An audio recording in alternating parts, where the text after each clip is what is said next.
Welcome to another episode of the Breaking the Game show on the Nothing But Net channel on Dash Radio. I am the co-host of the show, Kenneth Cotterill, and I am joined here today by my co-host who is finally back. He's ready to talk some NBA hoops, and that's Steven. Steven, how you doing tonight, man? Man, Kenneth, it's such an honor to be back, and thank you for everyone who has, been reaching out to me since I've been back. I've been back for a little over a week now as of this recording, but man, Kenneth, it's such an honor to be back on the show with you, man, and just hats off and much love to you for holding down the fort while I was gone, man. It's very much appreciated. For sure, and we are ramping up as far as NBA content goes because while you were away, there wasn't a lot happening. If it wasn't vaccine or Kyrie Irving, then there really wasn't a lot happening. So we are just a few days away from the NBA season tipping off. I'm super excited about it. I know you are as well. So we're going to get right into the show, but I want to remind our listeners that this show is sponsored by MyBookie. Use promo code OFFTHEBALL in all caps at sign up, and MyBookie matches up to 50% of your first deposit and up to $1,000. Let's make sure to sign up and let's win big. So we're going to get right into the show. As you can tell from the description of the show, we're talking about the Northwest Division. We're going to break down the Southwest Division as well. And then we're finally going to give our top 10 players list. We've gone from 100 down to 11. And so it's time finally to show off our top 10 players list heading into the season. But we're going to get started right away with the Northwest Division, and you could say this was one of the stronger divisions in basketball last year. You know, Utah was the 1 seed in the Western Conference. You had Denver, who had the MVP of the league in Nikola Jokic, so shout out to him for winning the award last year. You had Portland with Damian Lillard and company, and even the bottom two teams in this division in Minnesota and OKC, they've got a couple just really exciting players to watch. There was Anthony Edwards, who came on the second half of the year, and you've also got Russell and Towns there. And then Oklahoma City with Shai Gilgeous-Alexander, luckily still on the Oklahoma City Thunder given the offseason. So, Steven, we're going to get right into things by talking about the top team in that division. That was the Utah Jazz. They were 52-20 last year. They ultimately fell in the playoffs to the LA Clippers. So, what did you make of Utah's offseason as a whole? Well, I think that one of the biggest things that helped them the previous season was that, Kenneth, that they were the most, kept together team. Their chemistry was on point. Our buddy Mo Murphy from the Up in Flame show, he's been a friend of Breaking the Game since its inception, really. He and I, we shared an awful lot that the cohesion that the Utah Jazz had for last season was one of the reasons that they ran off, in the standings for the Western Conference. And by and large, they're mainly the same team with, adding really good players in the draft. They went out and got, Jeff Green. They drafted well. They got Jared Butler, in a trade that they were able to pull off. And they were able to keep a lot of guys too. Mike Conley Jr., Trent Forrest, a little known guy, and then also Jarrell Brantley. They did lose Georges Niang and Juwan Morgan to the Celtics, and then Niang to the Philadelphia 76ers. But by and large, man, this is the same roster. Quinn Snyder has a great reputation with his rotation, with his players. Donovan Mitchell and Rudy Gobert last season kind of put any rumors that they weren't going to be able to play together because of the whole COVID situation to bed. It looks like that they are off to the races. You got the other Bogdanovich on this team kind of still holding it together. And then what else did they do, man? They added Rudy Gay and then Hassan Whiteside to back up Rudy Gobert. So they finally have a center who I think they can put out on the court when Gobert needs to sit, and they won't automatically just start losing in the paint, because Hassan Whiteside, say what you will about him, he's a capable center. We've seen him look really good on some teams, and whether or not he's chasing stats, I think is irrelevant when you consider the role that he's going to have on this Jazz team. Yeah, when I look at Utah's offseason, I was a big fan of it. Obviously, losing Niang hurts, but the additions that they had, like Rudy Gay, great veteran presence, as well as Hassan Whiteside. Hopefully, he can keep it together mentally as far as his game goes, and be a really serviceable backup center there. I also like the Eric Paschal move. Like, I'm just a big fan of it as a whole. This is just a team that's really deep to me, and I think a lot of people we're critical of the Connolly extension due to the money side of things, but if you're in Utah's position, you have to give Mike Connolly that money, because what's the alternative? You let him walk, and then you've got to go out and find a point guard. Like, Connolly played really well with Donovan Mitchell last year. They developed that chemistry, as you talked about. This is just a team that can go 8, 9, 10 guys deep. They can win a ton of regular season games. And I think Donovan Mitchell's only going to get better. We've seen him perform in the playoffs really well. Rudy Gobert, one of the best defensive anchors in the league. So Utah as a whole, I thought they had a great offseason, and I think that they're ready to roll again, potentially taking that 1 seed once again, especially with all the depth that they had. The second team in the division was the Denver Nuggets, and while I liked their offseason, it is tough because they are going to be missing Jamal Murray for the majority of the season. So essentially, they're just trying to hold down the fort until he comes back. But I think the drafting of Nishan Highland is huge for them, because I think he's going to provide those minutes that Murray is obviously going to be missing for most of the year. So overall, I like their offseason. I like that they extended Will Barton. I think that's a good move. So overall, losing JaVale McGee is tough, but I think they still have enough depth there in order to compete in the Western Conference. The big question mark for them this year is going to be Michael Porter Jr. We saw him get his big extension, and shout out to him for getting paid. And he's performed really well. He's a very efficient scorer, and he provides that second option for Jokic while Murray is out. But can he step up and improve those numbers even further? Because Michael Porter Jr. was the number one player coming out of high school. The reason why he fell in the draft was injuries. So now he's starting to get to that level that we thought he could be prior to those injuries. So can he hold it down? Can he play the full schedule and really help Jokic and stay afloat in the West while they wait on Murray? So what did you make of Denver's offseason? Yeah, I echo a lot of the same sentiments that you just put out. You know, losing JaVale McGee was kind of big for their front court, but I think even bigger than that was Paul Millsap, because you know the season prior they lost Jeremy Grant, and they were able to keep Paul Millsap on this team and kind of help that defensive front court, because let's face it, Nikola Jokic has actually grown as a defender. If you pay any attention to the team at all, you will see that he is no longer just a flat out dud on that end. He does hustle, he does give effort. But the reason that Denver remained kind of at the top of the defensive standings for quite some time was because they had a guy like a Paul Millsap. Well, he's no longer on this team either. He's actually in Brooklyn now, which y'all covered earlier in the breakdowns of the divisions for the conferences.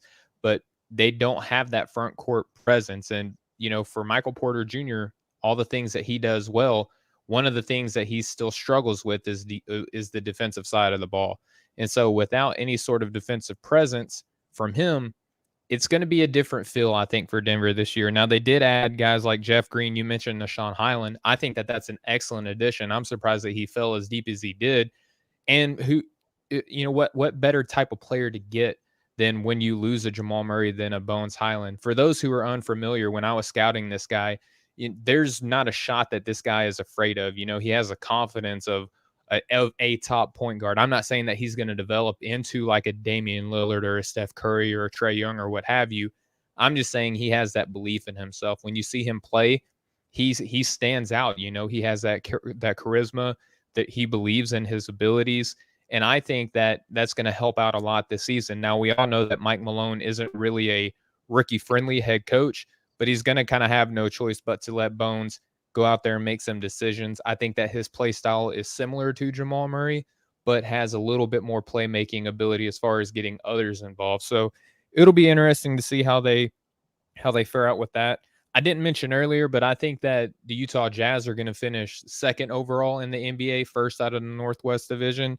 For Denver, I have them finishing fourth, even with the Jamal Murray injury, because I think Michael Porter Jr., for all the defensive worries that I have for him, offensively, he's butter. He looks good out there shooting the ball. I think he's going to get a little bit more leeway. Michael Malone is going to have to trust in him a little bit more. And I think that they finished second in their division, fourth overall in the West. Yeah, I'm a little bit lower on Denver just because of the issues there with Jamal, but I still think that they're a Western Conference playoff team. They have the MVP from last year. They've got a ton of depth there. Aaron Gordon as well, a player that we didn't really mention, but he's a guy that's going to provide some secondary scoring. So I'm not concerned about Denver in the grander scheme of things. As I said, they just need to stay afloat while Jamal heals and hopefully comes back in time for the playoffs. And even a month prior would be great so he can get his legs under him before the playoffs roll around. The third team in this conference or in this division was Portland. They were 42-30. This is a team that had a ton of turnover in this offseason, including a new head coach. So, what do you make of Portland heading into this season? Well, the additions aren't really too eye grabbing. They were able to acquire Norman Powell last season. They signed him to a big contract extension, which thank goodness, right? Because although they don't have a lot of wing depth here, they were able to get guys like Tony Snell and Cody Zeller. So some decent rotational pieces. But I think really the player that they kept, Norman Powell, is what they need to hang their hat on. The players they lost, Zach Collins, Enos Cantor, Carmelo Anthony, now with the Los Angeles Lakers, and then Harry Giles, who recently just got cut, who is now a free agent. It's kind of up in the air how good this team can be. I think that they're good enough. Chauncey Billups is a rookie head coach for this season, so it'll be interesting to see what type of offense and defense he employs. But we're so used to Terry Stotts captaining this team at least to the playoffs. And right now I'm giving them the benefit of the doubt of having a guy like Damian Lillard being good enough to get them the 8th seed in the West, 3rd place in the division. But who knows how long Damian Lillard is going to stay in Portland? That I think is the biggest question for this team is how long can Damian Lillard remain a Portland Trailblazer? And I think, listen, if you're a Trailblazer fan, I'm sure you're tired of listening to this. You want to trade Damian Lillard. You want to get as much value for this guy as you possibly can. You're a small market team. You need more bites at the apple, right? You need to trade away the guys that you have on this team who have any sort of value at all. CJ McCollum, Joseph Nurkic, Robert Covington. These are guys that you can get any sort of draft capital on. And I think that you need to do that because you don't have a bunch of free agents walking through your door. I'm going to differ on the Lillard point, at least for now. But the only reason why is because primarily for Lillard's career, we've seen him with Terry Stotts, and I like Stotts as a coach, but I want to see what Chauncey Billups brings to the table this year because it could work where we see them kind of spread things out. They go more running gun, like more so than Lillard just holding on to the ball because he does that a lot. He is a bit of a ball stopper in that regard. So I'd like to see them move the ball more. Overall, I really like the Larry Nance Jr. move. I think he provides a ton of versatility for them. I'm a Zeller guy. I like him just as like that serviceable backup. And then obviously the Powell move. I didn't like to see Dennis Jones Jr. leave or Derek Jones Jr. leave. It's just a tough one for me to see him walk, but I don't think they're really going to miss Melo as much as people think. Zach Collins was always hurt.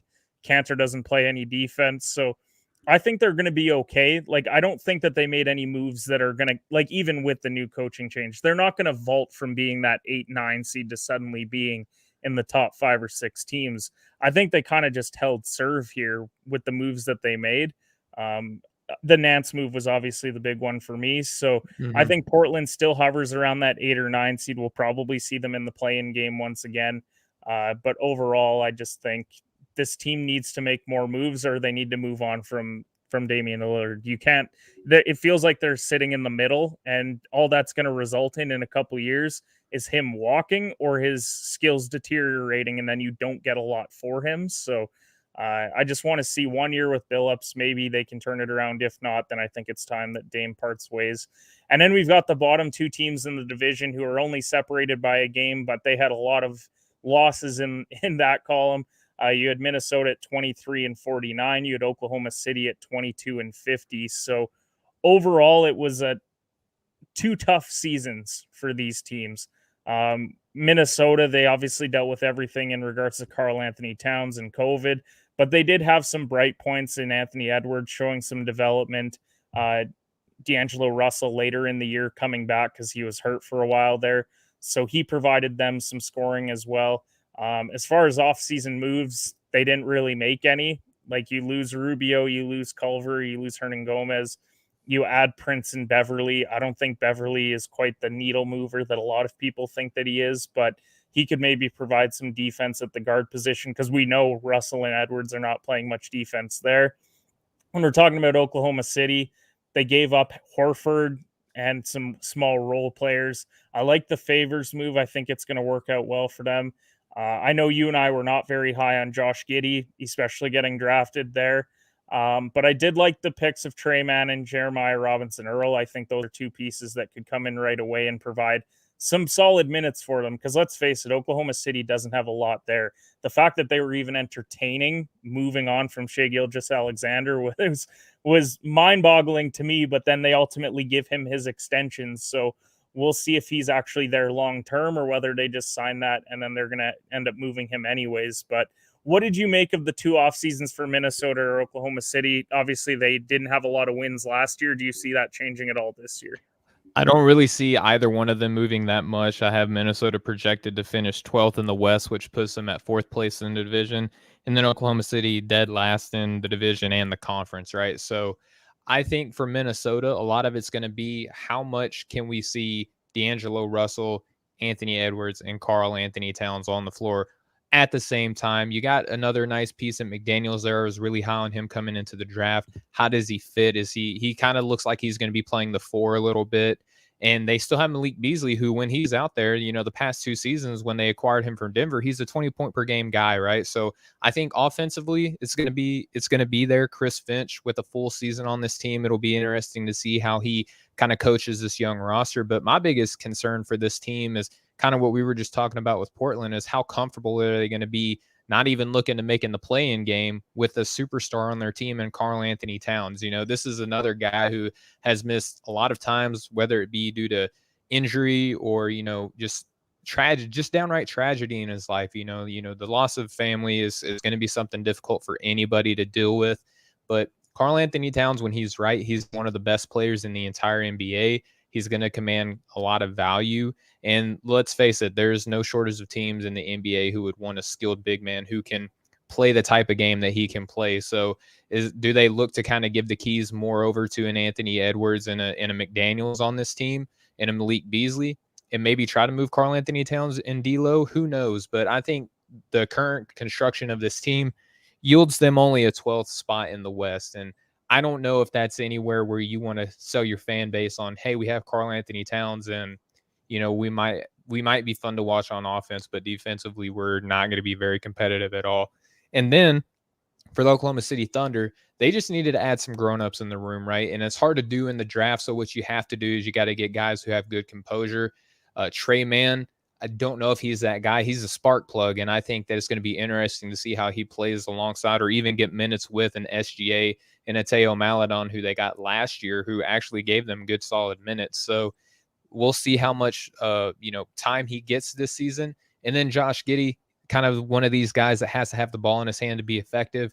We've seen SGA play alongside Chris Paul as an off guard. Maybe he kind of defers a little bit to Josh Giddey, but you just paid him max contract money, so obviously you're going to want to get good value and good output out of him. And then Jeremiah Robinson Earl, I think, was one of the biggest steals in the entire draft, so that kind of helped their offseason to me. But, losing the grown-ups like Al Horford, Kemba Walker was there maybe for a cup of coffee. And then, now he's a New York Knicks. So we'll see how Oklahoma City looks throughout the season. I don't have high hopes really for either franchise. So that's kind of where I'm at with both of these teams, Kenneth. Yeah, we talked about it on Up in Flames, Minnesota. And, one of the teams, or talking about Minnesota, someone was high on the fact that Minnesota could get into that play-in game. And I said it then, Minnesota is just that franchise where no matter how much talent is there, I just always have doubts because of the franchise that they play for. They just have a history of underperforming. Even when they've had good teams, this is not a good team this year, but I just always tend to favor having them a spot or two lower in a conference just because I think there's franchises that are better set up to win more games. So that's where I think they're going to end up. As far as my overall rankings, you've listed yours off throughout. I don't see any changes in this division this year. Utah is very clearly the deepest team in this division. They're not dealing with injuries like a Denver is. I think they're going to be the 1 seed in the Western Conference again. Teams like LA are going to take time to figure it out. Phoenix doesn't have the depth that they do, and they went remotely injury-free last year. So if they can do it again this year, then they'll challenge, but I still don't see them surpassing them. Denver at 2 because they have the MVP of the league from last year, and they've got Michael Porter Jr. coming into his own, Aaron Gordon. Like, I just think that there's more pieces there and less to figure out, because Portland at 3, they got a new head coach where it's going to take them some time to figure it out. Minnesota at 4, strictly because Oklahoma City just, they don't have a second or third guy. Like, you look at Towns, they don't want to win either. Yeah, Just yeah. to Like be neither of these perfectly teams are honest. looking to win. Minnesota would like to win so they can hold on to Towns long term, but he also even said in the offseason how unhappy he was with how things went. And, they're under new ownership and everything right away here, but will it be enough to keep him long term? I have my doubts. So that's the Northwest Division. And before we head on to the Southwest Division, I do want to remind our listeners as well to go and check out Play Pickup. It's a free to play. All you have to do is enter your phone number to sign up and make your picks for games across various sports, including basketball. There's going to be a ton of great basketball ones there. If you go to offtheballnetwork.com, we always have Play Pickup polls there that you can sign up for. You can win prizes. You can make your picks. You can win prizes to Fanatics and a bunch of other great products there. So go and check Play Pickup, one of Off the Ball Network's great sponsors that we have. But we're going to head over now and talk about the Southwest Division. And Steven, take it away. Yeah, absolutely. So, first off, just thanks for running through the Northwest Division, Ken. You're one of the best in the business, and I'm glad I get to do the show with you. So, you mentioned that the Northwest Division was one of the stronger, divisions within a conference. I think now we're going to the exact opposite end of the spectrum, which is really strange because, Ken, growing up, this was one of the best conferences in the entire NBA for quite some time. I mean, you're looking at teams like Dallas, Houston, San Antonio. I mean, the list goes on and on with this team, with the teams here. Memphis even used to be somewhat decent, and New Orleans, they're kind of new, but overall, the three-headed monster in Texas was one of these, one of the areas that you feared going into if you're a road team. That Texas trip was one of the worst that you can go on. Now you kind of circle it on your calendars. Maybe we rest some guys or, help bolster our standings. But we'll go ahead and get started here with our breakdowns of each team, and we're going to start with probably who I think is the best team in the division with the Dallas Mavericks. Now, they added guys like Reggie Bullock, Sterling Brown, and Frank Ntilikina. They were able to keep guys like Tim Hardaway Jr. and Boba Marjanovic, the big fun-loving, fan favorite down there in Dallas. And they only lost a guy by the name of Nate Hinton and made a couple other kind of minor changes. But by and large, we're looking at the same roster that they had last season, which didn't really finish all that well, right? If you're looking at having a potential MVP on your roster, going 5th overall in your conference, not even getting home court advantage, this is not something that you want to sell your fan base on if you have an MVP potential type player in a Luka Doncic. So, Kenneth, what did you make of Dallas this offseason?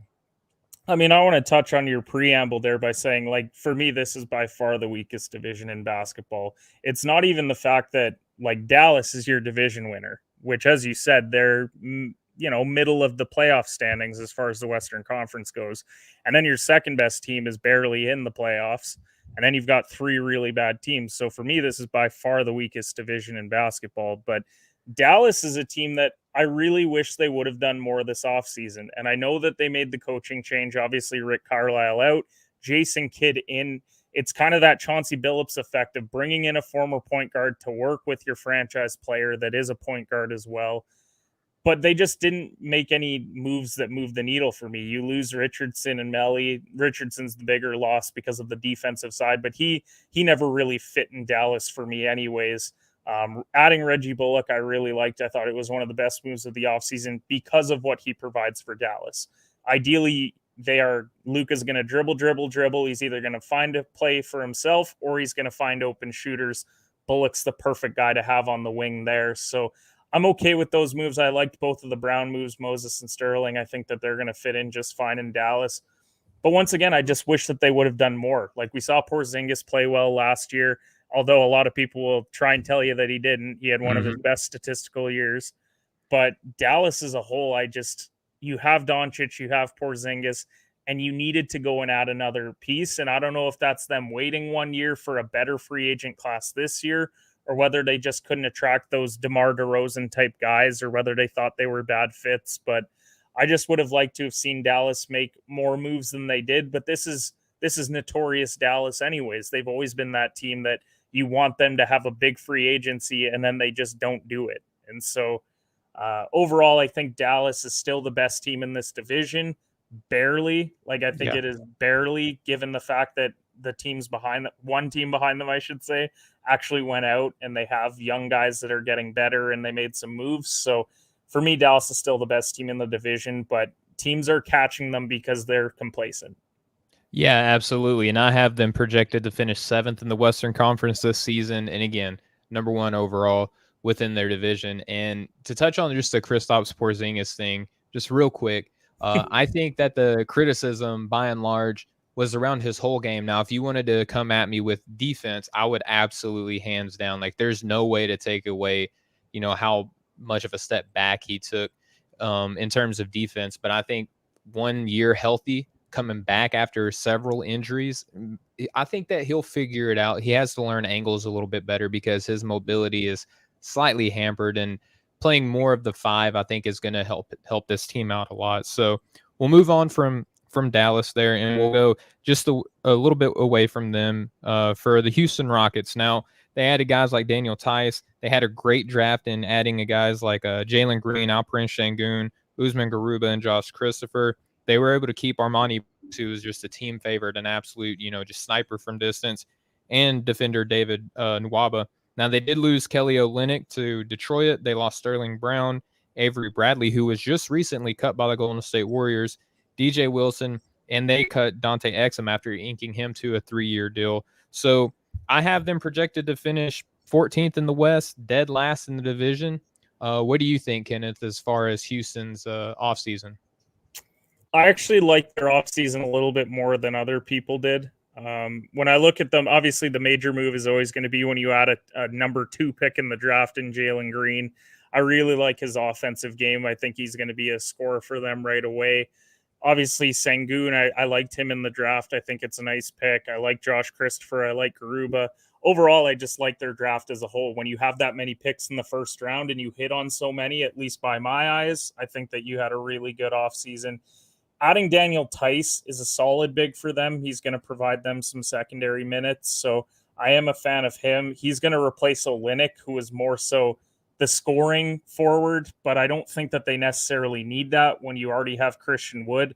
And Christian Wood last year, he missed time, and that's when Olynyk really exploded. I don't think that they really would have fit together, and I think Tice is a better fit there. I mean, overall, this is just going to be a fun team to watch. Cole said it on Up in Flames. This is a league pass team to watch because they have so many young pieces. You've got Kevin Porter Jr., you've got Christian Wood. The draft pick that they had last year, his name's escaping me right now, but he played really well for them last year as well. So this team, to me, I think they did enough to finish 4th in this division, but it's strictly because I think the team that's going to finish behind them, they just got gutted. Like, they were a team that lost their best player, possibly their 2 best players. And so for me, that's why I would have Houston finishing 4th, but they're also not finishing with like a lot of wins here. Like, to me, they're like the 13th best team in the conference, and then you would have a team at 14. So it's not like a staggering difference, I think, between our two finishes. No, absolutely not. And don't forget that maybe going to be the winner of most improved player and Kevin Porter Jr. playing alongside his buddy Jalen Green. So it's going to be a very fast moving team. Steven Silas still with the organization, which you love to see him get another chance after the tumultuous season that he had last year with guys like Russell Westbrook and James Harden. So we'll move to Memphis, where the Grizzlies, they added in the draft Zaire Williams and my guy, kind of a little known player, in Santi Aldama. I was surprised to see him taken as high as he was, but it was cool to see my guy get drafted. They also added Steven Adams. They were able to keep Killian Tilly, who little known guy, didn't really do a whole lot with the team, but they did lose some guys, Jonas Valanciunas and Eric Bledsoe. He was traded away to the Clippers, Valanciunas to the Pelicans, who we'll talk about here in a little bit. And then they let Justice Winslow and Rajon Rondo go. Right now, I have them projected to finish 10th in the West, 3rd overall in their division. I think they're looking to be one of these play-in teams. Kenneth, what do you think about the way that the Grizzlies handled their offseason? I really hated their offseason. I got to be 100% honest. And it's the Valanciunas move. I do not understand why you're letting go of a guy who fit well with the team. He's a double-double guy. And then you go out and add Steven Adams, who to me is just a guy that sets screens and gets rebounds, but he also clogs up the lane, which I don't love when you have guys like John Morant, who are more of the driving guards, and he's your franchise talent. So I don't love that. I think Culver and Hernan Gomez are fine. I like Zaire Williams out of the draft. I guess that would be my one high point, because while he did struggle at Stanford, I think there were a lot of factors that went into that. Still think he's super young with a ton of talent. But then losing Grayson Allen wasn't great either for them, because he played really well for them. And a lot of people hate Grayson Allen because of the college stuff. But as far as a pro goes, the guy knocks down threes. He plays defense. He's very athletic. He does a lot of things really well. So to just let him go to Milwaukee the way that they did, I think that's an absolute steal for them and gives them a ton of depth in the Eastern Conference. So Memphis, for me, they're the second best team in this division. It's mostly due to the fact that the three teams behind them just haven't really done a lot, or they have a lot of turmoil within the organization. So I think Memphis is going to finish as the 8 seed again this year. I see them in the play-in tournament, mostly because I'm a lot lower on the Clippers than people, so I think they'll finish just behind them. But Memphis just hasn't done anything for me. If Jaren Jackson Jr. could ever stay healthy, then I think that would be huge for them, and I think could even vault them into that top 6 or 7 teams. But until I see it, I got to believe that he's going to miss time, because his career has just shown me nothing different.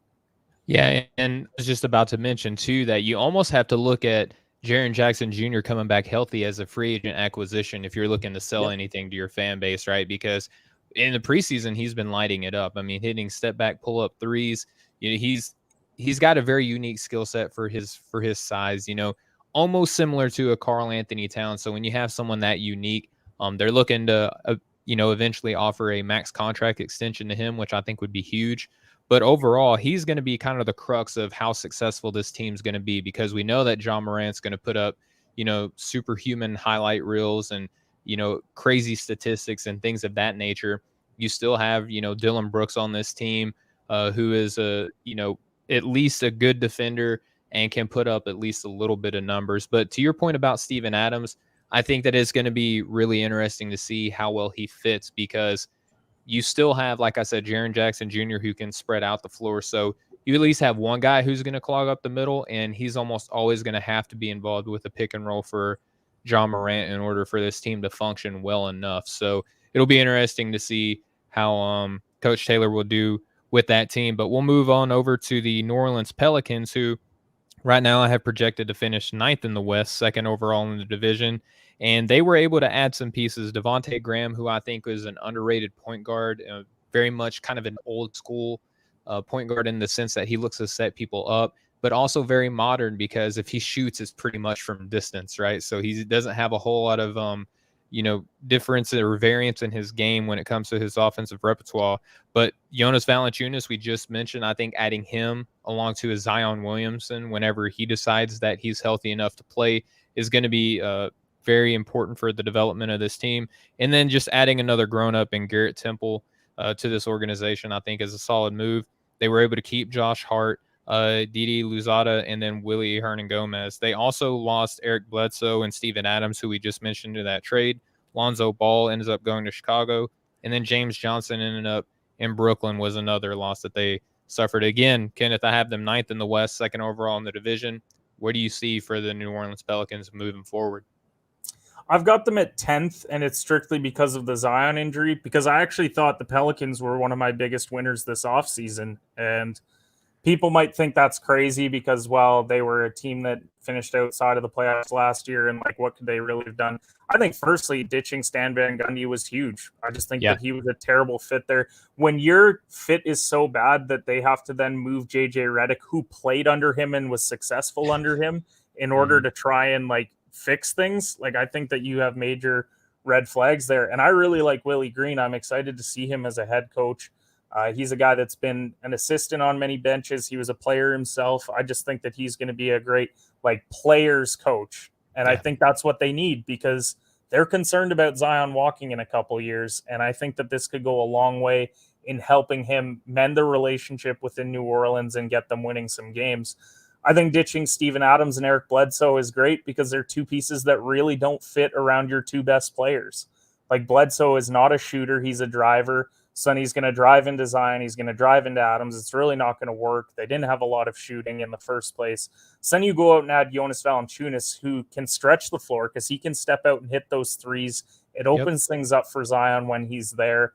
I really liked some of the other moves that they made as well. Like, I didn't like that they lost Lonzo, but I understand why they lost Lonzo overall, because going out and getting Devontae Graham, I think he's not as good of a player as Lonzo, but I think that he's close, and I think that he provides more of what you need out of a point guard for that system. So I like Temple. I like Satoransky. I think those are just guys that are going to fill out your bench. That's another thing that New Orleans has lacked over the last couple of years is you get into their bench and you're like, oof, like, but now you've got Josh Hart, you've got Nickeil Alexander-Walker. Like, I think they're starting to build something. I think they're going to build it under Green this year.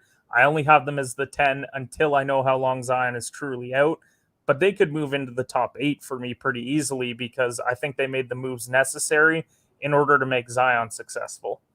Yeah, and the biggest thing, like you mentioned, is his health, and he's looking to be reevaluated about 2 weeks into the season, and that's just a reevaluation, right? That's not them expecting him to come back to play. So he could be missing upwards of the entire first month of the NBA season. Which, if you're a team who finished 11th last year and you're looking to make the playoffs, you don't want to start the first months of the season without your best player likely. And we'll see how Brandon Ingram can carry this team. Nickeil Alexander-Walker has a lot of hype surrounding him. We'll see if he can live up to that. And it'll be interesting to see, like how you mentioned, Coach Green handles his, first season as a head coach with a team that is hungry for some success moving forward. So speaking of a team that's hungry for success, we'll close out the Southwest conversation with the San Antonio Spurs. Now, this has been the model franchise for almost my entire NBA viewership experience, Kenneth. But now we've seen over the past couple seasons that Greg Popovich and, Buford are human. They're capable of making mistakes. And it's been interesting to see the how this roster has been comprised and who has made up this roster over the past couple seasons. And now we're just seeing them kind of bleed a little bit more, right? We saw that they lost DeMar DeRozan, Rudy Gay, Patrick Mills, little known guys like Gorgie Dang to the casual fan, or Trey Lyles, Chandler Hutchison, and Daquan Jeffries. They were able to keep Keita Bates-Diop, and they also added guys like Doug McDermott. Zach Collins signed a pretty questionable contract, in my opinion, due to his injury history. Bryn Forbes making a return of sorts. And then the interesting draft pick of Josh Primo, who I had as a high second round grade, which you can still do a lot with a player like that. But seeing him taken 11th was a big head scratcher to me. He went scoreless twice in preseason basketball. Not that that's an indication of him, as a pro, because it's preseason, you kind of weigh it a little bit differently.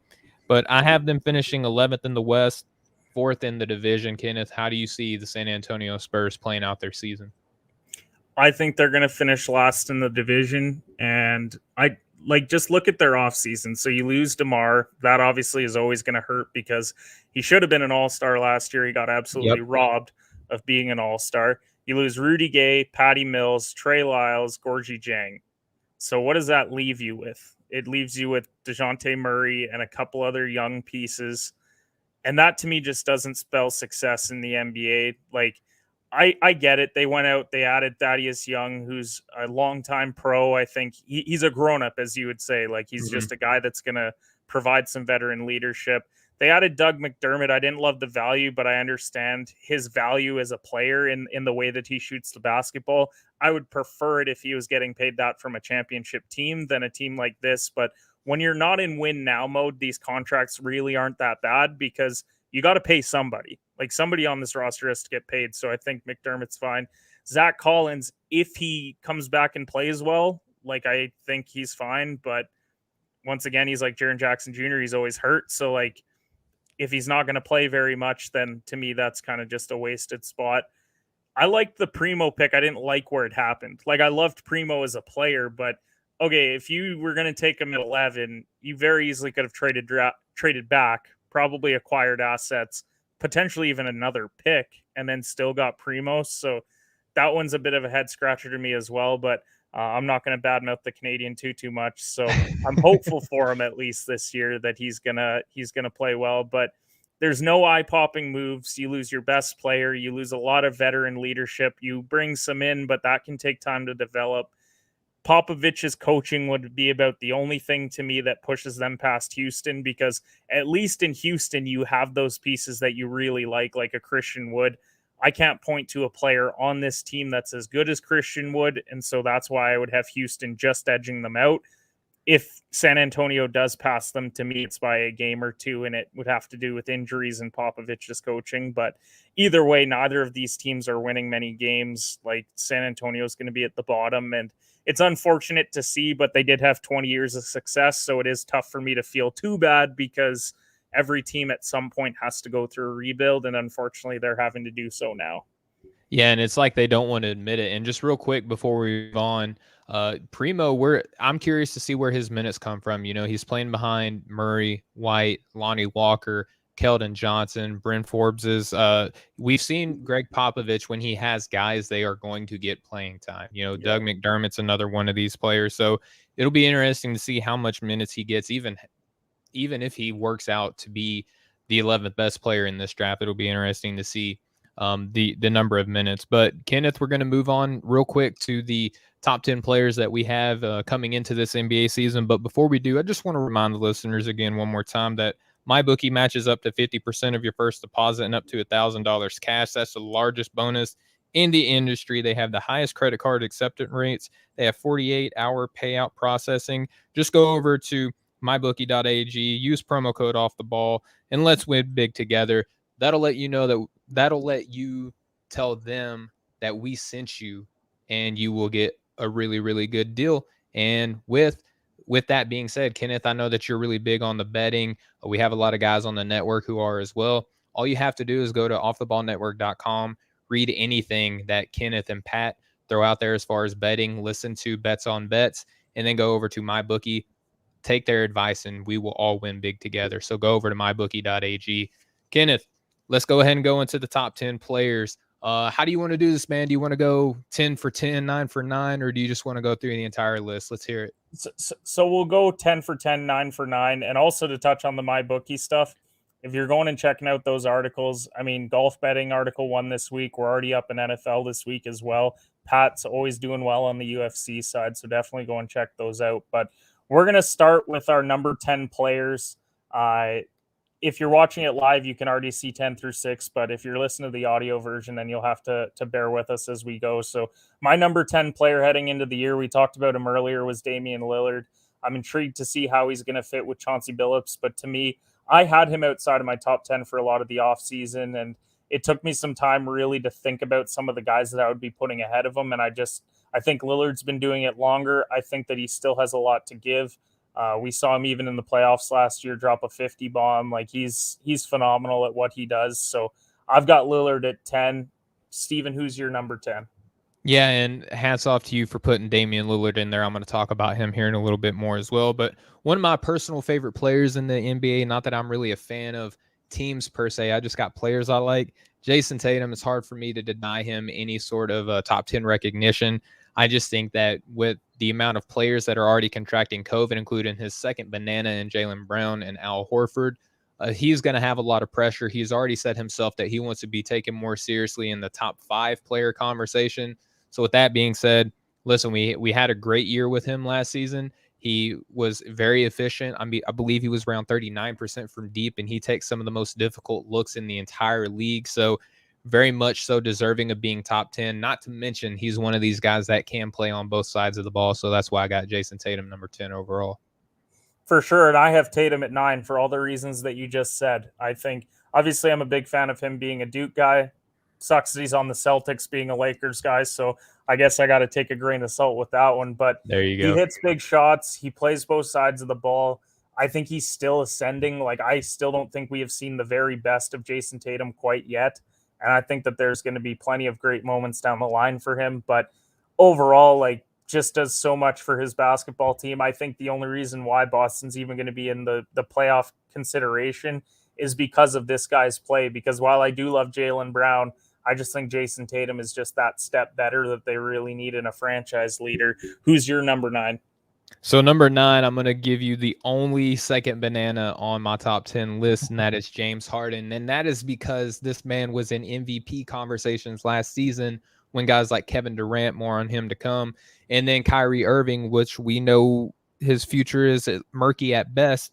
I still think James Harden has those triple-double games in him. I still think that his ability to run the pick and roll and get guys like Nick Claxton involved early and often, guys like LaMarcus Aldridge with the pick and pop, even him and KD look to have them run some double action together. James Harden, he's one of the biggest threats. Whether or not you like his style of play, that's irrelevant. You can't deny the output that he gives you on the floor any given night. So that's why I have him ninth overall, Kenneth. And number 8 for me, it's James Harden. And what's crazy is that our top 10, top 10 through 6, we have all the same names, just different spots, and same for the top 5. But I think the league is just so talented, like top end talent. Like, you really know who those players are. And yeah, James Harden was an MVP consideration. And what's crazy is I think he's the most gifted all around scorer in the NBA with the way that he can draw fouls. We'll see with the new foul rules this year how well he does with those. But overall, he gets to the line a lot. He can shoot from downtown. He's one of the best passers in the league. And he is the number 2 in Brooklyn, but I don't think it's that far. Like, it could easily be 1A, 1B as far as these two guys go with him and Kevin Durant. So I've got Harden there at number 8. Who's your number 8? And you just talked about him just a second ago, Kenneth. That's Damian Lillard. I'm not going to go too deep into my soliloquy on him because you hit on all the biggest points. The one thing I want to add is that people will look at the team success and say, he's so good. How come he hasn't done anything? Have you looked at his roster? Have you looked at the coaching situation? All decent, strong enough dudes for the most part, but he doesn't have like a James Harden, like you just said for Kevin Durant. So Damian Lillard constantly has this Portland team in playoff contention despite who's injured. I mean, he literally carried CJ McCollum's broken back on his back not too long ago in the playoffs. So Damian Lillard on any other team in any other market would probably be a little bit higher on other people's lists, maybe even my own, but it's hard to deny that Logo Lillard is one of the best players. That's why I have him number 8. For sure. And at 7 and 6, because these are interchangeable for both of us. Mm-hmm. Joel Embiid is number 7 for me. He was the MVP of the league for about 3/4 of the season last year before injuries ultimately derailed his MVP campaign. But I have to give Jokic number 6 because he went on and won the MVP. And the reason why I give him the edge is the availability side.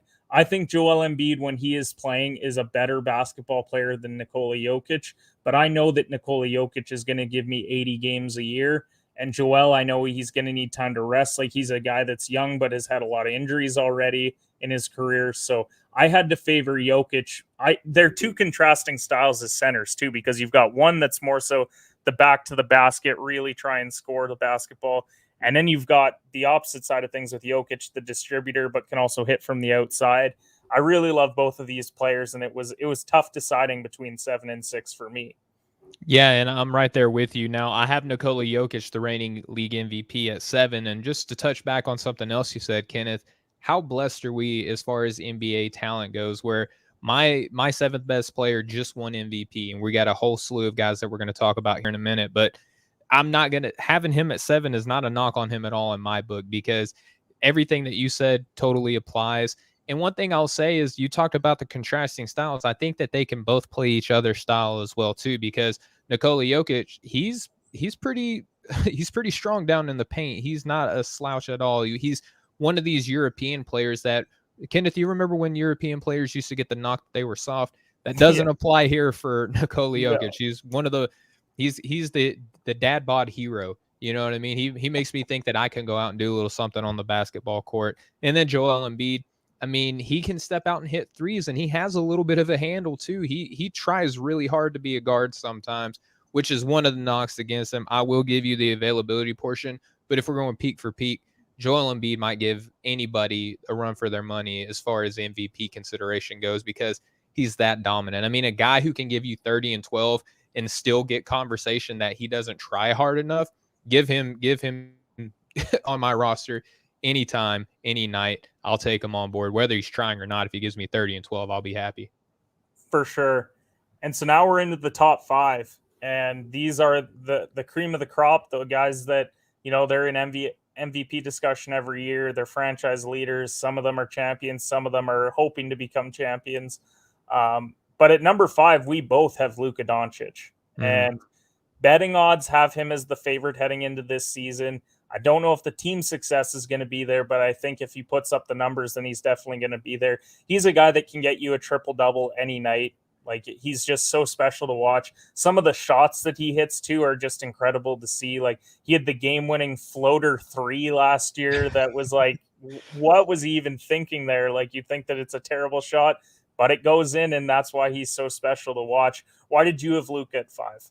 Well, it's not so much of any knock against him. It's just that he's not the 4 guys ahead of him. You know, he Yeah. doesn't have the long tenured success. Now, granted, this is what he's coming into his 4th season now, and the fact that he's already a top 5 player, that should be enough for any sort of Luka fan to be like, okay, at least he's garnering respect across the nation or in even the world, right? But Luka, the one thing that he has got to improve upon is his efficiency scoring and also his ability to give some sort of effort on the defensive end. He's too big at the position that he plays to not cause enough trouble for the opposing player. Now, granted, he does get a hefty portion of the usage rate that's available to the team on any given night.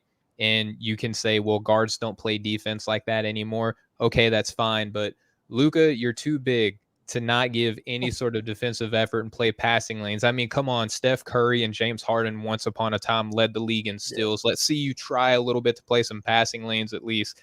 But overall, 5th best player, he could still win MVP because, like I said, Nikola Jokic just won it and he's 7th. But Yeah. overall, if I'm building a team, there are only maybe a handful of guys that I would take over him.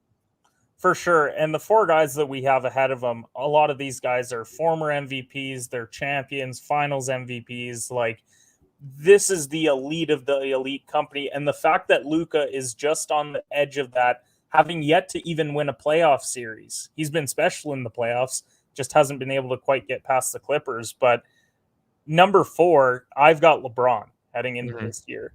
And it's tough for me to put LeBron there because for so long it was LeBron was 1 or 2 easily for the last decade.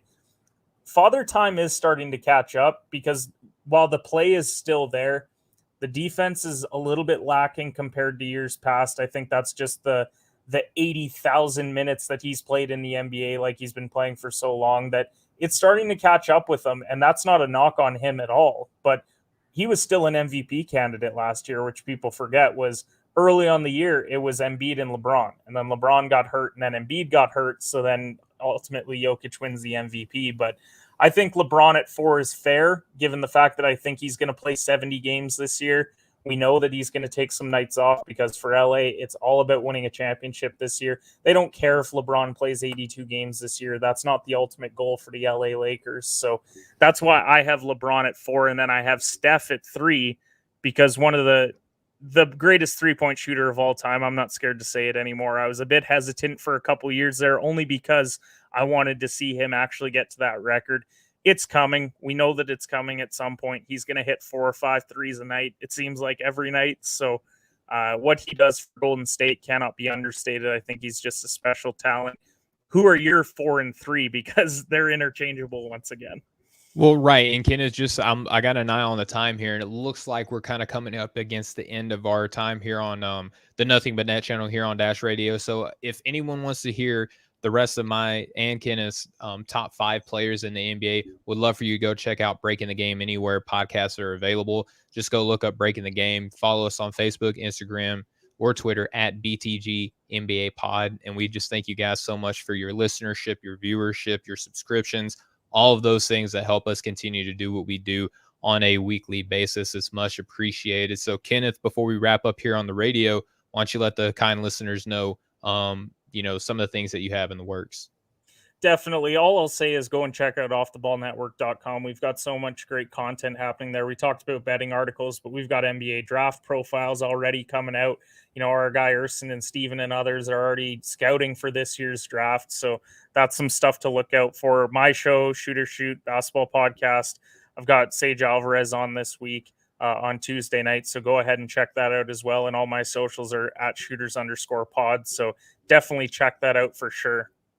Yeah, and just keep an eye out because this upcoming Friday, we're starting Full Court Fridays brought to you by Off the Ball Network on Twitter Spaces. So we got some exclusive Twitter content we would love for you guys to come check out.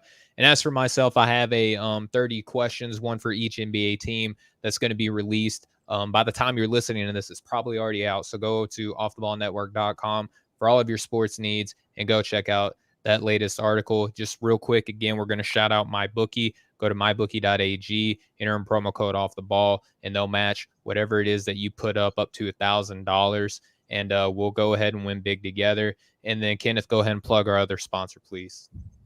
Definitely go check Play Pickup as well. So many great props over there. We had some for golf. We've got some for basketball, NFL, all those great stuff. You can win prizes for Fanatics. You can win a ton of other great stuff over there. So go and check them out. All you have to do is enter your phone number to enter. All the picks are free, but the prizes are great. So definitely go check them out. All right. So again, come listen over to Breaking the Game on our podcast for the rest of our top 5 players. But as for our time here on the Nothing But Net channel here on Dash Radio, this has been Breaking the Game. This has been Stephen Gillespie, Kenneth Cotterill, representing Off the Ball Network. Just please, again, offtheballnetwork.com for all your sports needs. But for all of you lovely listeners, we'll catch up with y'all next time. Much love, everybody. Much love.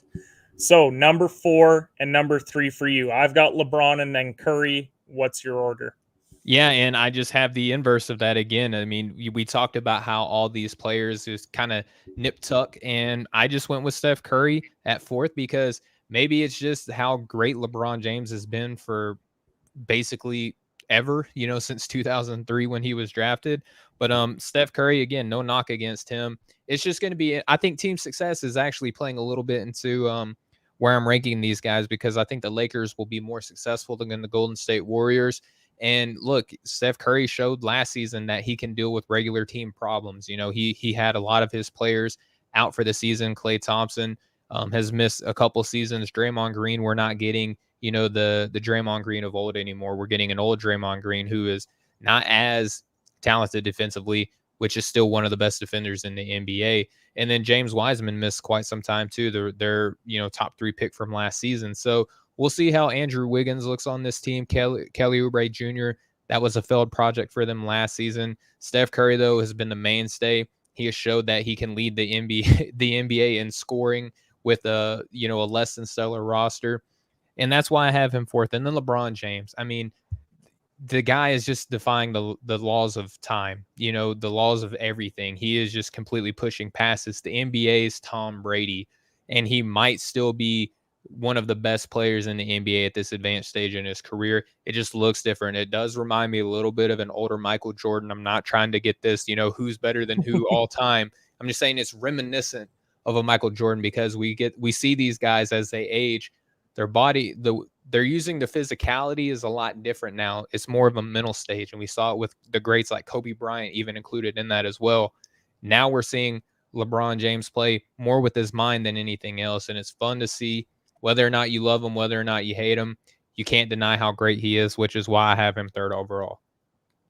For sure. And like we know, both those guys are all-time talents. They're going to be top 10, top 15 all time when all said and done.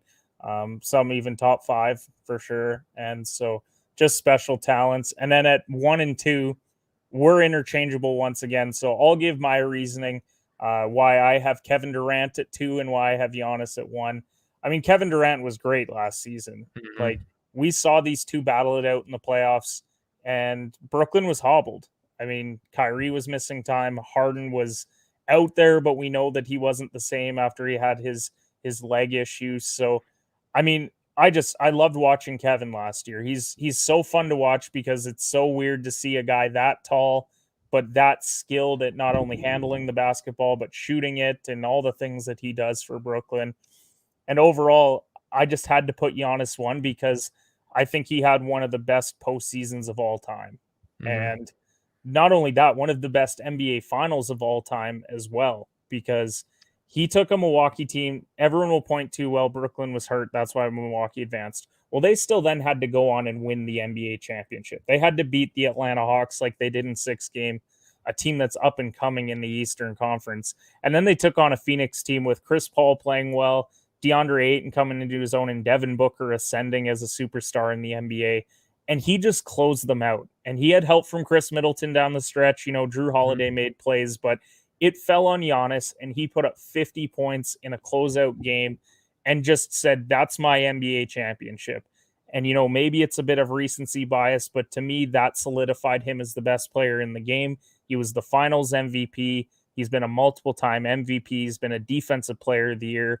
I just think all around he is the best NBA basketball player right now. We're even seeing it in preseason. The guy's hitting jump shots now where it's like, oh boy, you add that to his arsenal. Yep. How do you stop that man now? And so for me, Giannis is the best player in the league right now. Why did you have Durant at 1 and Giannis at 2? Well, for starters, the recency bias that you just so eloquently put, it was super hard for me to deny that because I don't know if anyone was more happy than me. And I know that there are people who are equally, if not more happy than me. But in the moment, I felt like that Giannis was just like my best friend. You know what I mean? I was just so happy for him because what if all the knocks that we've seen surrounding the Milwaukee Bucks, Mike Budenholzer went from potentially being fired to, okay, we're going to keep you around for a couple seasons because you won a ring. Like that's the way it works in the NBA. We saw them botch the trade for Bogdanovich and they only end up with Drew Holiday, which ended up playing kind of an Ed Reed type role against Chris Paul in the finals. And that worked out beautifully because without a Drew Holiday, could you imagine how far this team would not have gone if they had Bogdanovich instead of Drew Holiday? That's not a knock against Bogdanovich. He's just not that defensive stopper that we've seen in Drew Holiday. Chris Middleton, I started the season off with an article that I wrote for offtheballnetwork.com called The Case for Chris. Not that I said that he was the best player, but that he was the most important player, meaning that in clutch time scenarios, that he is the guy that you need with the ball in your hands. This is a team that New Orleans really should model their building around, the composition of their roster. They need to kind of follow a Milwaukee Bucks roster model. And it's because Giannis Antetokounmpo has learned that he doesn't have to have the ball in his hands the entire time. Him as a screen and roll threat in the playoffs, I think is what opened his game up so much because it puts him and his teammates in more favorable positions and matchups. And we saw that bear out into fruition with an NBA championship. Giannis with the 50 point double-double and 5 blocks is really hard to top that, right? But I think overall, pound for pound, Kevin Durant is the best player in the NBA because look at how well he played after missing, a season and a half with injury. He turned out to be an MVP form when he only played like close to 40 games. This is going to be a more healthy season. There's less mouths to feed, probably, at least for the road or the home games, right? With Kyrie Irving not going to be able to play. So we know that James Harden is kind of turning into a more deferential type player, which means that KD is going to eat. And there's no one, and I mean no one in the NBA that you can put on Kevin Durant that's going to slow him down. Giannis adding that jump shot certainly helps and kind of makes me double think my take as far as who's number 1 and number 2. But I know what KD is going to give you. I don't know that Giannis's jump shot is going to translate and live out through the entire season. I know Kevin Durant's going to eat, and I know that him being healthier this season compared to last season, he, in my opinion, there's no one in the NBA who can touch him. And he's also not a slouch on the defensive end either. So there is that working in his favor. For sure. He's definitely never been a slouch defensively. That's something that I think gets lost in the shuffle because every time you have that discussion about Kevin Durant, it's like, well, how great he is offensively. Mm-hmm. Well, defensively, he is still solid. Like, let's not take anything away from him in that regard. So to me, it's like a 1A, 1B. Like, it's all a personal preference thing. I don't think you could legitimately make a case for anyone outside of those two right now. Like we talked about, LeBron's hurt. Steph's team hasn't been playing great, and Luka's just too young. But outside of that, there's no players that you can compare to these two right now. We saw them dueling in the playoffs. Kevin Durant's a big toe away from winning that series, or at least going to overtime and having a chance to win that series. So for me, it's 1A, 1B. It's all a personal preference thing. But it's great to see both of these players in their prime. Like I always feel grateful that we get to see these guys because they're just special basketball players and players that we're going to tell our future kids and grandkids about because of how much talent they have on the basketball court. But that wraps things up for this episode of Breaking the Game.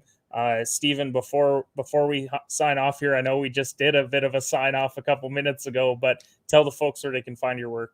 Yeah, absolutely. Just follow Breaking the Game anywhere that you have social media: Facebook, Instagram, Twitter at BTG NBA Pod. Go check out offtheballnetwork.com for all of your sports needs. Go to our YouTube page. We're growing in content and we're trying to grow in subscriptions for that as well. Go to YouTube and look up Off the Ball Network. Again, for all your sports needs, our buddy JP, the franchise over at Twitter, some great YouTube videos on there, and he does them for a multitude of sports. So please go and check all of those things out. Offtheballnetwork.com is where my article will be for the 30 questions, one for each NBA team. Put a lot of time into that. And I think that every team, I think most fan bases, if not all of them, would agree that the questions that I touched on are the ones that are looming in the back of everyone's mind. So please go check that out. Interact with us. We love to interact. And then if you want to follow me myself, you can follow me at Stephen G Hoops on Twitter. You can follow me at Stephen W. Gillespie on Instagram. I'm more active on Twitter, so hit me up there. But Kenneth, it's been an honor and a pleasure, running the show alongside you again, man. Can't wait for this entire NBA season that we have ahead of us together, and appreciate the work that you do, man. For sure. There's going to be a lot of great stuff coming from Breaking the Game every week. We're going to be talking about NBA. Games start on Tuesday. So we're going to have a ton of stuff to talk about, some early reactions just to some teams that we see because, a lot of teams made a lot of moves. We'll see how the chemistry looks right out of the gate. We'll be touching on that next week, possibly with a guest. We'll see what we're working with. Yeah, and just one more thing I forgot to touch on. I don't know if you were going to, but on Twitter, we have a Twitter Space exclusive that we're starting up at Off the Ball Network. It's called Full Court Fridays, where we will do a weekly NBA recap/preview show, and it's going to be a good time. A lot of the talking heads that we have over there that love hoops will be involved in that on a weekly basis. So go over to your Twitter Spaces and look up Off the Ball Network's Full Court Fridays for your NBA content. For sure. We're going to have a ton of different hosts, a ton of different guys on there. It's going to be a different crew every week. Steven and I'll be on there sometimes and a lot of other great contributors at Off the Ball Network. But we appreciate everyone who, took away from NFL Sunday in order to tune into the show.